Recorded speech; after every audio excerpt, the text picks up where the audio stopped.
baik kesehatan maupun setiap aktivitas kita hari lepas hari. Pada pagi hari ini kita diberikan kesempatan oleh Tuhan untuk kita beribadah bersama-sama, mengucap syukur atas segala kebaikan Tuhan. Bapak Ibu sekalian kasih Tuhan, mari kita sama-sama persiapkan hati kita. Kita akan sama-sama menyembah Tuhan karena Dialah Allah yang sempurna bagi kita. Dengan hormat Bapak Ibu sekalian, kita akan sama-sama bangkit berdiri menghormati kehadiran Tuhan kita pagi hari ini.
hati Tuhan.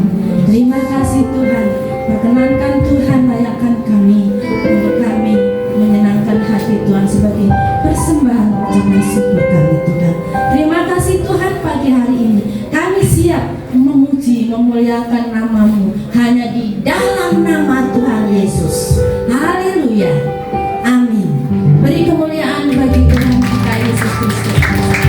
Kembali Bapak Ibu Saudara, ada sukacita Bapak Ibu. Orang-orang yang percaya kepada Tuhan pasti diberkati Tuhan dan pasti penuh dengan sukacita. Tuhan selalu baik, bahkan terlampau baik. Tidak ada alasan untuk tidak mengucap syukur, tidak ada alasan untuk tidak mengatakan Tuhan Yesus baik, karena selamanya Tuhan Yesus baik. Berkatnya yang selalu mengalir bukan dari kita saja atau Bapak Ibu Saudara saja, tetapi melainkan sampai anak cucu kita nanti. Tuhan sudah sediakan berkat-berkatnya. Puji nama Tuhan. Pagi hari ini kita akan bersorak-sorai dengan mengatakan begitu besar kasih Allah pada kita.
kita minta. Begitu besarnya kasih Allah kepada kita, bukan cuma kita saja, tetapi sampai anak cucu kita. Bapak Ibu sekalian, sebentar kita akan mendengarkan firman Tuhan, karena firman Tuhan yang menguatkan kita yang berdoa, sekalipun dalam keadaan yang sulit, dalam keadaan yang sukar, tetapi firman Tuhan iya dan amin. Tuhan selalu menyertai kita di setiap keadaan, bahkan Tuhan akan menjadi batu batu kita yang teguh. Kita akan sama-sama menyiapkan hati kita untuk dikuatkan oleh Tuhan. Haleluya Yesus.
Tuhan hanya di dalam nama Tuhan Yesus Kristus.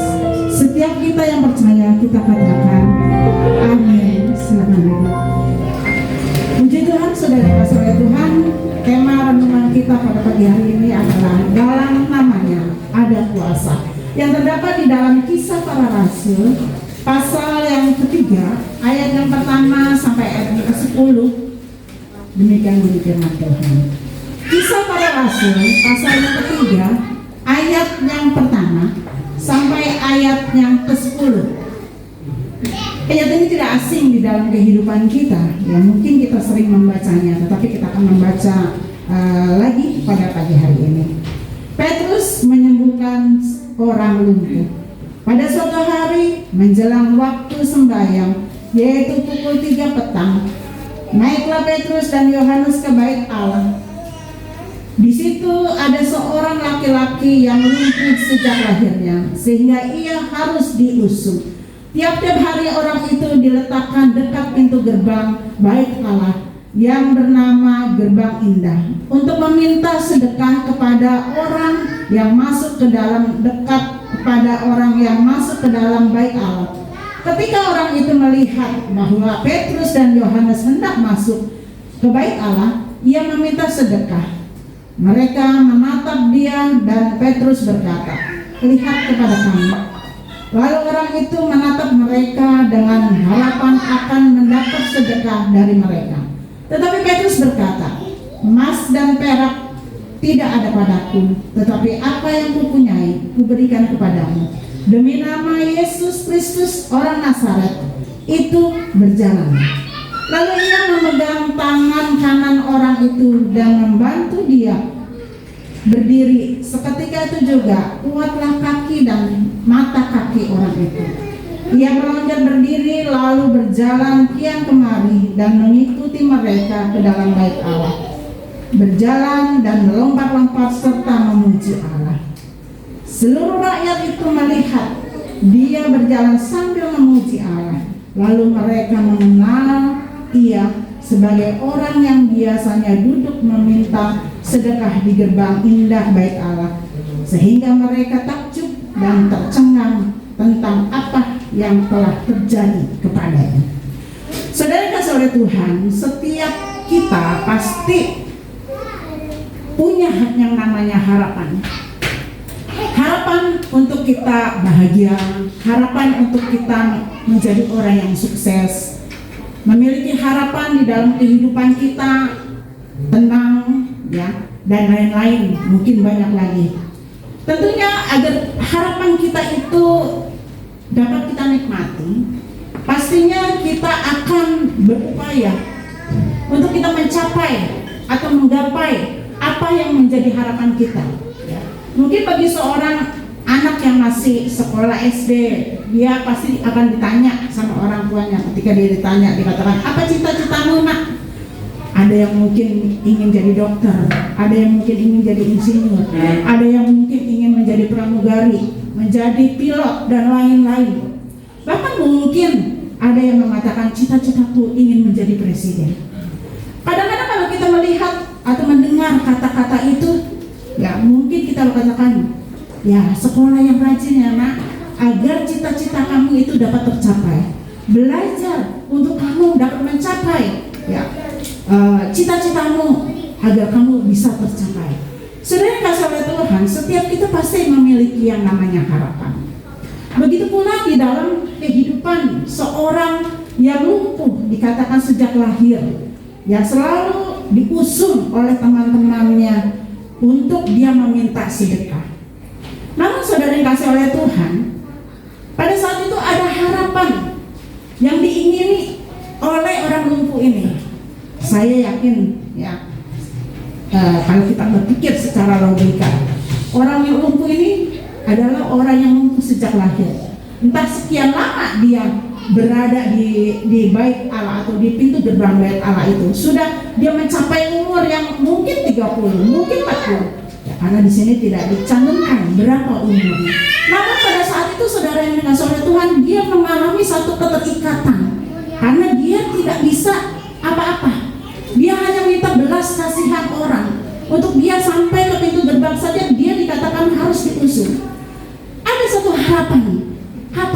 bisa berjalan? Kapan saya bisa seperti orang lain yang tidak bergantung pada orang lain, yang bisa berdiri sendiri, yang bisa berjalan sendiri? Harapan itu menjadi satu keinginan. Namun apa daya, orang lumpuh ini tidak bisa untuk dia bangun. Nah, jangankan dia berjalan, untuk bangun sendiri saja dia tidak bisa. Namun pada saat itu harapan itu menjadi satu kenyataan di dalam kehidupannya. Karena ketika dia mendengar, yaitu Petrus dipakai oleh Tuhan dengan luar biasa. Yohanes dan Petrus dipakai Tuhan dengan luar biasa ketika dia telah diubah hidupnya menjadi anak-anak Tuhan yang dipenuhkan dengan kuasa Allah di dalam kehidupannya. Dan pada saat itu dia menatap Petrus dan Yohanes dan dia meminta sedekah kepadanya. Namun apa yang Petrus lakukan ketika dia melihat orang lumpuh itu? Petrus tahu apa yang dia ingini bukan hanya sekedar sedekah uang atau harta duniawi, namun yang dia ingini adalah satu kebebasan secara ilahi yang Allah ingini di dalam kehidupannya.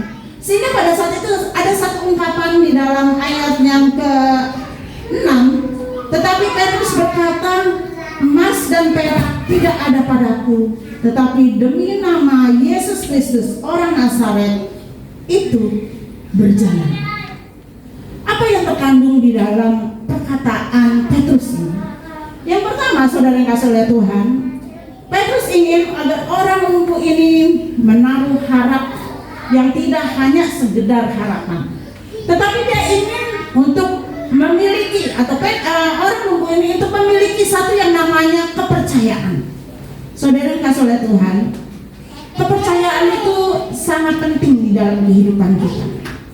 Kalau kita pernah dibohongi seseorang, atau dibohongi suami kita, atau dibohongi istri kita, dibohongi anak kita, mungkin sekali kita bisa maafkan, 2 kali kita bisa maafkan. Tapi kalau udah berulang-ulang kali kita dibohongi, maka yang ada di dalam kehidupan kita, yang ada di dalam otak kita, di dalam hati kita adalah kecurigaan. Karena apa? Karena kita berpikir bahwa ya besok juga dia melakukan seperti itu lagi, ya dia cuma bohong saja. Sudah kasih oleh Tuhan, Petrus mengingini orang ini memiliki ya satu kepercayaan yang teguh di dalam Tuhan. Karena di dalam ayat yang kedua dikatakan dia senantiasa bergantung pada orang lain. Karena untuk dia sampai ke bait Allah itu, pintu gerbang bait Allah, dia harus mengalami usungan dari teman-temannya. Namun pada saat itu Petrus ingin menyatakan bahwa emas dan perak tidak ada padaku. Kenikmatan dunia tidak bisa membebaskan belenggu yang ada di dalam kehidupan atau diri daripada orang lumpuh itu, selain dia memiliki dasar iman yang kuat di dalam Tuhan. Karena yang bisa menyembuhkan dia bukan hanya harta. Saya pernah mendengar seorang dokter yang bernama Terawan. Dia katakan pada waktu dia mengobati ibu gembala di Magelang, waktu itu dia harus dimasukkan koin karena ada pembuluh otak yang pecah. Koin 14 koin masukin di otaknya.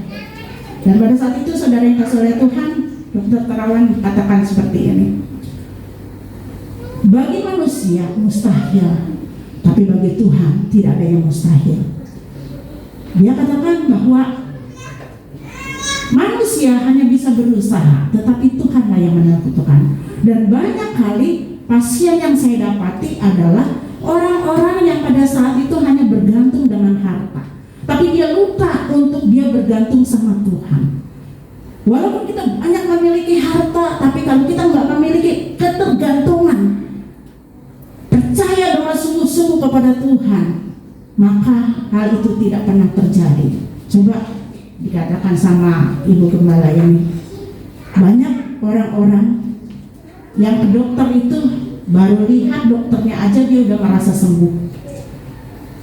Kalau dia katakan kalau dia cocok ke dokter ini, baru masuk pintunya saja dia udah merasa sembuh. Kenapa itu terjadi? Belum dokter periksa, belum dokter selidiki kenapa, dan kenapa. Tapi ketika dia mempercayakan kepada dokter yang pada saat itu dia merasa cocok, dia percaya bahwa dokter ini sanggup untuk menyembuhkannya. Begitu pula di dalam kehidupan kita, saudara yang kasih oleh Tuhan. Kadang-kadang di dalam hidup kita mungkin mengalami yang namanya kelumpuhan iman. Iman kita lumpuh oleh karena banyak berbagai macam cara atau berbagai macam masalah yang terjadi di dalam kehidupan kita, yang secara manusia kita itu tidak mampu untuk dapat kita lakukan semuanya itu. Sehingga saudara kasih Tuhan, kita kurang harapan. Kita beranggapan, kenapa Tuhan hal ini harus terjadi sama saya? Bukankah kita mulai mengukur bagaimana kita rajinnya ke gereja, bagaimana kita memberikan persembahan pada Tuhan, bagaimana mungkin bagi kita yang melayani, kita katakan saya sudah melayani Tuhan, saya sudah melakukan ini Tuhan buat Tuhan, saya sudah melakukan ini buat manusia. Kita sering kali mengukur tanpa kita sadari, saudara yang kasih oleh Tuhan, sebetulnya apa yang kita lakukan itu merupakan proses di dalam kehidupan kita untuk kita menanamkan iman dasar kita kepada Tuhan dengan sungguh-sungguh. Apakah apa yang kita lakukan itu melakukan segala sesuatu itu berdasarkan situasi, berdasarkan segala sesuatu yang ada di dalam kehidupan kita, ataukah kita melakukan segala sesuatu itu karena kita dapat mengucap syukur atas segala sesuatu yang Tuhan berikan di dalam kehidupan kita. Petrus memberikan satu gambaran ini kepada orang lumpuh itu. Untuk dia mendapatkan kesembuhan, dia harus dipegang imannya. Untuk dia mendapatkan satu mujizat Tuhan, dia harus mengenal dulu siapa Yesus itu di dalam kehidupannya. Bahwa nama Yesus bukanlah nama sembarangan. Nama Yesus adalah Allah yang sanggup untuk dapat menolong di dalam kehidupannya. Kalau kita baca di dalam Roma pasal yang ke-8 ayat ke-28, kita tahu sekarang bahwa ya, hanya Dia sajalah yang dapat memberikan jalan keluar di dalam kehidupan kita. Dan Dia akan, atau Allah akan turut bekerja dalam segala sesuatu untuk mendatangkan kebaikan dalam kehidupan kita. Yang kedua, saudara yang kasih oleh Tuhan, orang lumpuh harus memiliki iman dan percaya yang sungguh-sungguh kepada Tuhan. Kalau dalam Ibrani pasal yang 11 ayat yang pertama dikatakan, iman adalah dasar dari segala sesuatu yang kita harapkan dan bukti segala sesuatu yang tidak kita lihat. Di sini dikatakan bahwa iman adalah dasar segala sesuatu yang kita harapkan. Kalau kita mendapatkan gaji tiap bulan, berkat melalui gaji, apakah itu kita dikatakan beriman daripada segala sesuatu yang kita harapkan? Mungkin itu tidak termasuk. Karena apa? Karena kita sudah tahu pasti akhir bulan kita akan dapat gaji sekian. Ya.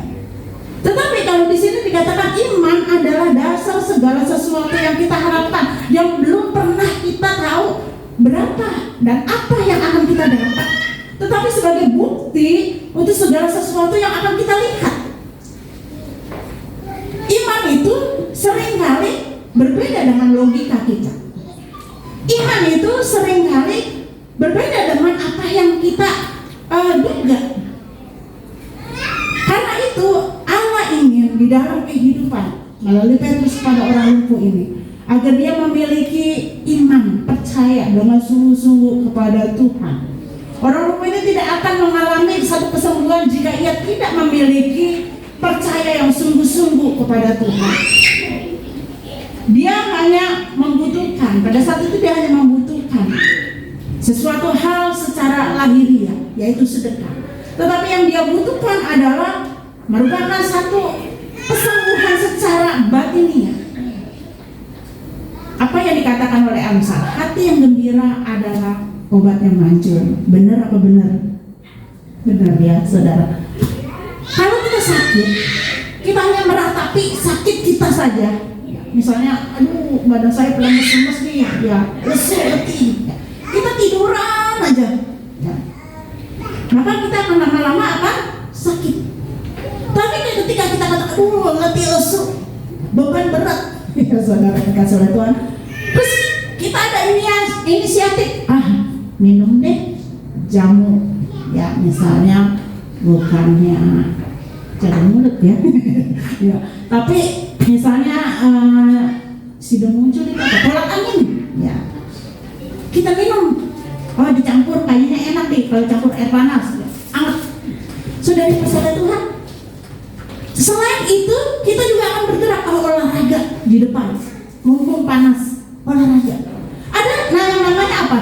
Ada sesuatu hal yang kita akan lakukan di dalam kehidupan kita. Maka saudara yang kasih oleh Tuhan, itu akan memberikan satu manfaat yang sangat baik di dalam kehidupan kita.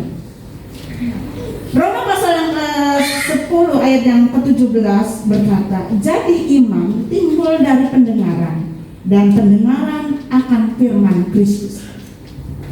Hanya orang-orang yang suka akan kebenaran firman Allah sajalah yang akan dapat imannya itu tumbuh di dalam kehidupannya. Di dalam Mazmur pasal yang pertama, 2 dan 3 dikatakan, orang-orang yang suka merenungkan Taurat itu siang dan malam, dia akan seperti pohon yang ada di tepi aliran air. Dia akan bertumbuh, berbuah, bahkan apa saja yang diperbuatnya dikatakan akan berhasil. Saudara yang kasih oleh Tuhan, begitu pula di dalam kehidupan orang lumpuh ini. Petrus tidak hanya memberikan secara lahiriah, yaitu sedekah. Setelah itu dia tetap hidup di dalam kumpulan kelumpuhannya. Tetapi yang Yesus katakan di dalam kehidupan orang lumpuh ini, dikatakan hanya di dalam nama Yesus saja kamu akan bisa berjalan. Di dalam hidup kita, saudara yang kasih oleh Tuhan, jangan pernah ya kita mengecilkan nama Tuhan di dalam hidup kita. Ya. Seringkali mungkin orang-orang yang berada di kalangan menengah ke bawah, dia akan lebih fokus dengan apa yang namanya percaya dengan sungguh-sungguh. Tapi seringkali yang saya dapati ya enggak semuanya, ya. Tapi ada beberapa atau mungkin 25%. Banyak orang yang sudah mulai maju naik ke atas, saudara yang kasih oleh Tuhan, dia lupa dengan siapa yang memberikan berkat di dalam kehidupannya. Dia lupa dengan apa yang Tuhan lakukan di dalam kehidupannya. Sehingga saudara yang kasih oleh Tuhan, dia geser Tuhannya di bawah. Yang tadinya dia berdoa minta sungguh-sungguh, Tuhannya ada di atas segala-galanya di dalam kehidupannya. Tetapi ketika dia sudah mulai mapan, ketika dia sudah mulai baik, berhasil, dia geser Tuhannya.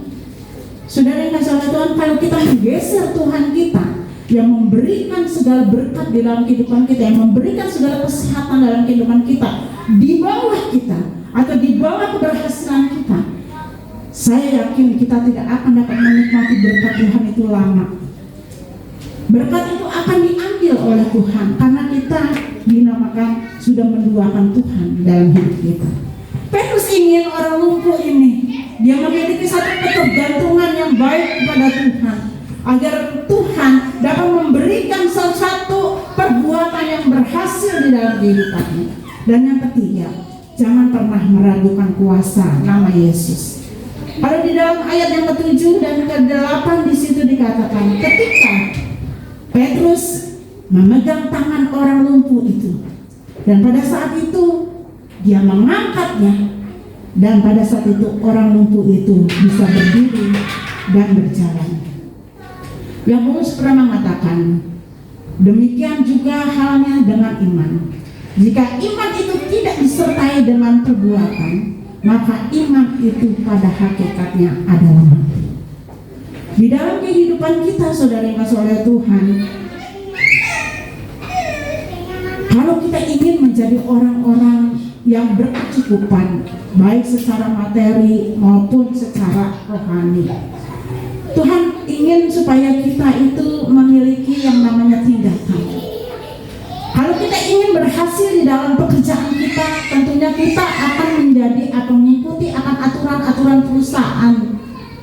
Kita menjadi orang yang jujur, kita memiliki attitude yang baik, kita akan memiliki kinerja yang baik, maka lama atau cepat ya kita akan dinaikkan jabatan, mungkin Finansial kita juga akan dinaikkan. Yang tadinya mungkin 5 juta jadi 7 juta, yang tadinya 10 juta jadi 10 juta. Karena apa? Karena mereka lihat bagaimana bobot kinerja kita. Begitu pula dengan Tuhan di dalam kehidupan kita. Kalau kita ingin menjadi anak-anak Tuhan yang dewasa, kalau kita ingin menjadi anak-anak Tuhan yang selalu bertumbuh di dalam Tuhan, yang selalu mengandalkan Tuhan di dalam kehidupan kita, kita hendaknya kita tuh memiliki yang namanya kinerja kita itu ya, bagaimana kedekatan kita dengan Tuhan, bagaimana ketergantungan kita sama Tuhan, bagaimana kita itu menomorsatukan Tuhan di dalam kehidupan kita, bagaimana kita menjalankan segala sesuatu yang memegang tangan. Tadi pujian yang mengatakan, ku tidak takut sebab kau selalu besertaku. Kita tidak akan pernah takut karena Tuhan akan senantiasa beserta di dalam kehidupan kita. Masa pandemi ini seringkali membuat kita menjadi gentar, apalagi mungkin kita yang sedang mengalami yang namanya pemutusan hubungan dengan pekerjaan. Kadang-kadang kita diliputi dengan rasa takut kita, khawatir kita, kecemasan kita. Bagaimana untuk anak saya? Bagaimana untuk sekolah anak saya? Bagaimana untuk begini? Bagaimana untuk begitu? Saudara yang dikasihi oleh Tuhan. Tetapi Yesus ingin memberikan satu gambaran dalam kehidupan kita. Jangan pernah meragukan kuasa Tuhan. Kalau kita tidak pernah meragukan akan kuasa Tuhan di dalam kehidupannya, karena di dalam nama Yesus dikatakan orang akan bertekuk lutut. Semua orang akan mengaku bahwa Yesus itu adalah Allah. Sehingga saudara yang kasih oleh Tuhan, apapun juga yang kita lakukan, apapun yang kita kerjakan, kita akan seperti orang lumpuh ini. Kita memegang tangan Yesus dalam namanya, maka Dia akan mengantar kita untuk kita berjalan. Tidak hanya berjalan, melompat. Tidak hanya melompat, berlari. Tidak hanya berlari, dikatakan kita akan memuji dan memuliakan nama Tuhan di dalam kehidupan kita. Kalau kita membatasi atau meragukan akan kuasa Tuhan atau kuasa yang Yesus ingin nyatakan di dalam kehidupan kita, maka kita tidak akan melihat kemuliaan Allah di dalam kehidupan kita. Oleh sebab itu saudara yang kasih Tuhan, melalui peristiwa di atas tadi, apa yang dapat kita pelajari? Nama Yesus sanggup untuk memulihkan keadaan kita, baik keadaan secara jasmani, terutama keadaan secara rohani atau batiniah kita. Kedekatan dalam kehidupan kita kepada Tuhan akan mengubah iman kita, akan mengubah percaya kita, akan membawa di dalam kehidupan kita untuk kita memiliki dasar iman yang kuat di dalam Dia, dasar percaya kita yang kuat kepada Dia. Karena apa? Karena Allah ini setiap orang yang menyebut atau mengenang akan nama Yesus akan bertekuk lutut. Dia akan memuji Tuhan. Dia tidak akan menyangkal atau tidak akan meragukan bagaimana Allah akan nyatakan.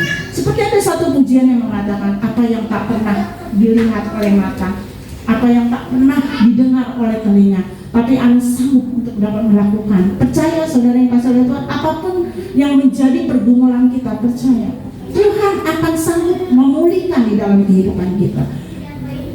Yang kedua, kuasa namanya sanggup untuk melumpuhkan kuasa segala kuasa kegelapan. Efesus 6 ayat 10 ayat 11 dikatakan, akhirnya hendaklah kamu kuat di dalam Tuhan, di dalam kekuatan kuasanya, kenakanlah seluruh perlengkapan senjata Allah, supaya kamu dapat bertahan melawan tipu muslihat iblis. Tipu muslihat iblis tidak dapat kita lawan dengan kekuatan kita, tapi tipu muslihat iblis akan kita dapat lawan hanya dengan nama Yesus.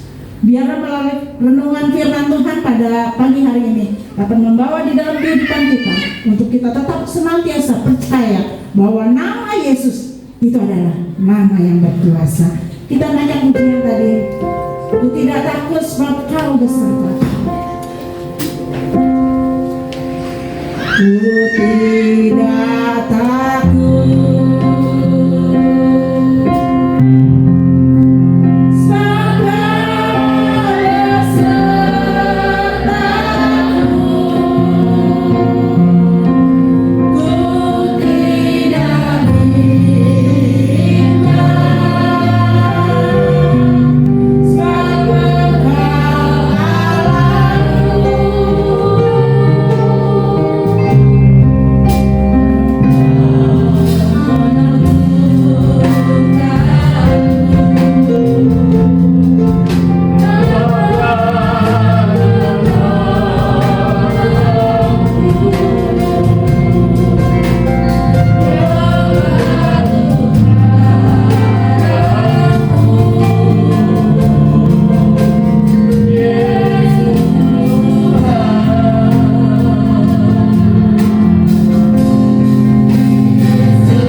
kembali. Jemaatmu akan memberikan persembahan bagimu. Bila jemaatmu dengan sukacita, dengan berkat, dengan hati yang berpasrah. Sebab Allah mengasihi orang-orang yang memberi dengan sukacita. Pimpin perjalanan kami pulang sampai ke rumah dengan selamat, dengan penuh sukacita, dengan membawa berkat Tuhan. Saudara, arahkan mata hatimu dan pulanglah dengan berkat Tuhan. Kiranya damai dan sejahtera dari Allah Bapa, kasih setia dari Yesus Kristus Tuhan, dan persekutuan Roh Kudus menyertai seluruh jemaat Tuhan sekarang sampai Maranatha. Dalam nama Tuhan Yesus.